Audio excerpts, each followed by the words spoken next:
أعوذ بالله من الشيطان الرجيم. بسم الله الرحمن الرحيم. حميم. تنزيل الكتاب من الله العزيز الحكيم.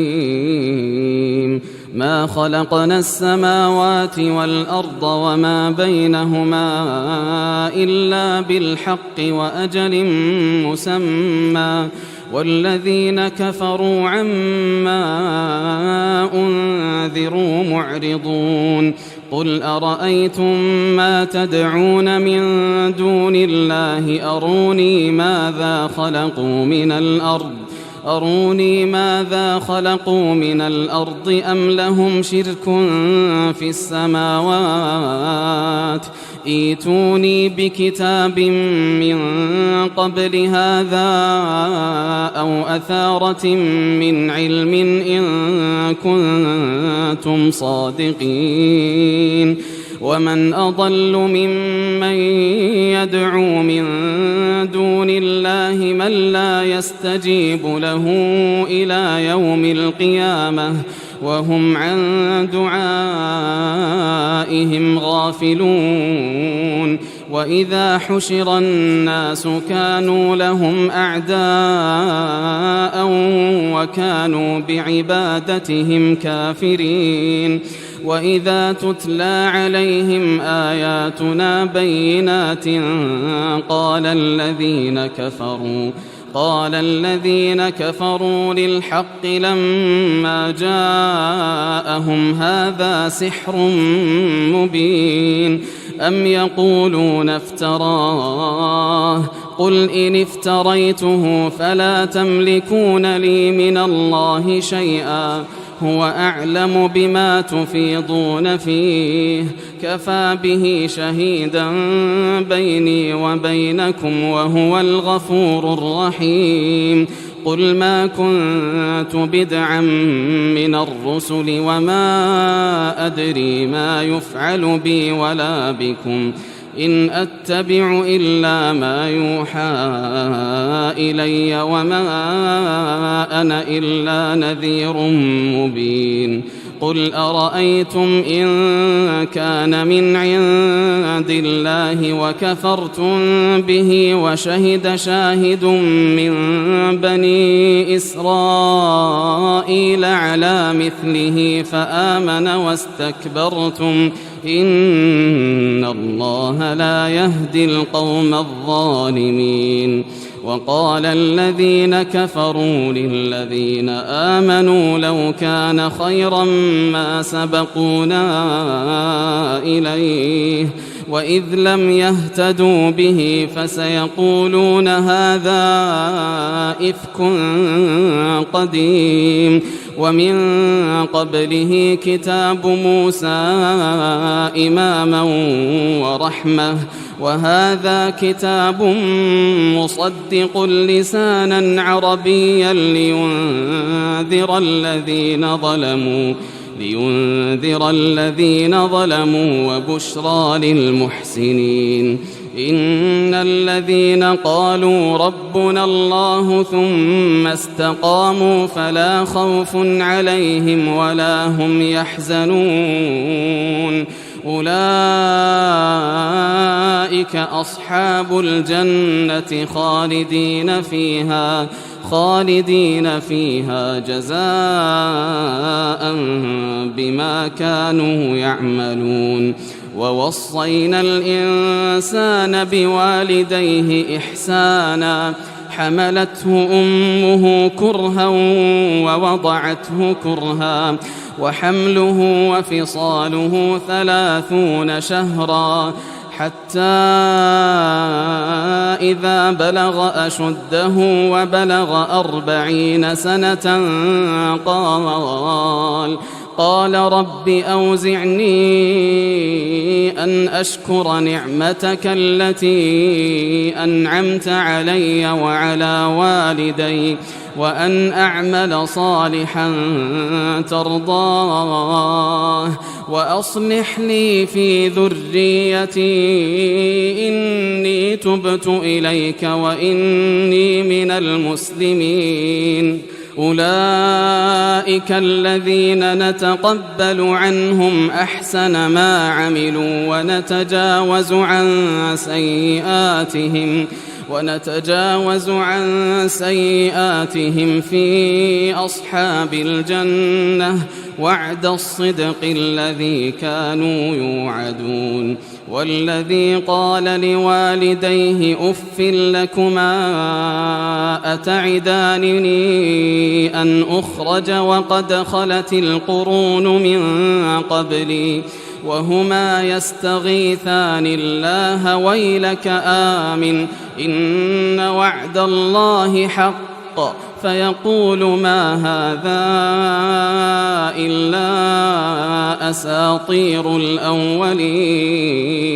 أولئك الذين حق عليهم القول في قد خلت من قبلهم من الجن والإنس إنهم كانوا خاسرين. ولكل درجات مما عملوا وليوفيهم أعمالهم وهم لا يظلمون.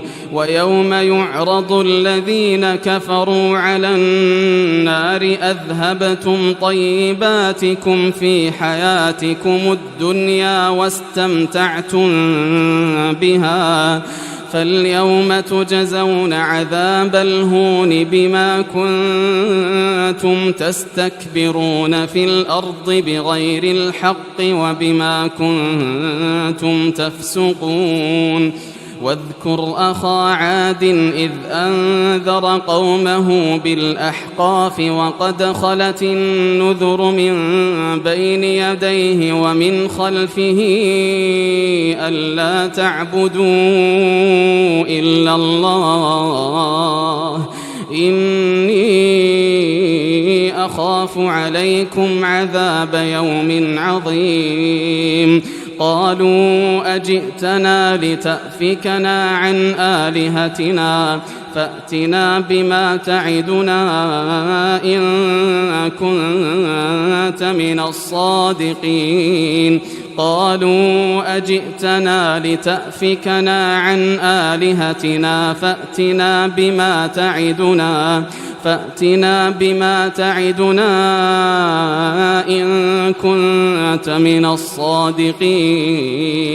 قال إنما العلم عند الله وأبلغكم ما أرسلت به ولكني أراكم قوما تجهلون.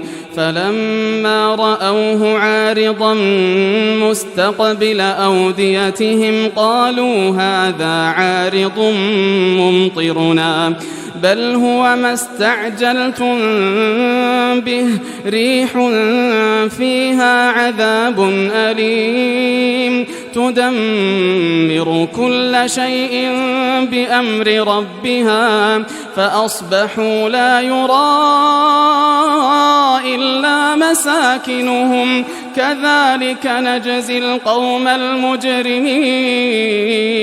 ولقد مكناهم في ماء مكناكم فيه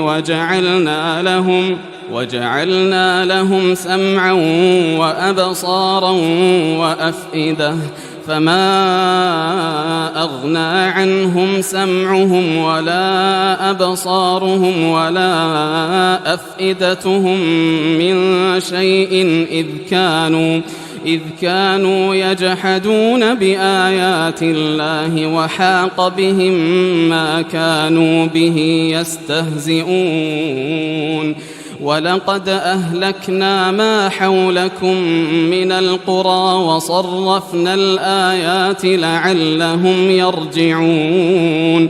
فلولا نصرهم الذين اتخذوا من دون الله قربانا آلهة بل ضلوا عنهم وذلك إفكهم وما كانوا يفترون. وإذ صرفنا إليك نفرا من الجن يستمعون القرآن فلما حضروه قالوا أنصتوا فلما قضي ولوا إلى قومهم منذرين قالوا يا قومنا إنا سمعنا كتابا أنزل من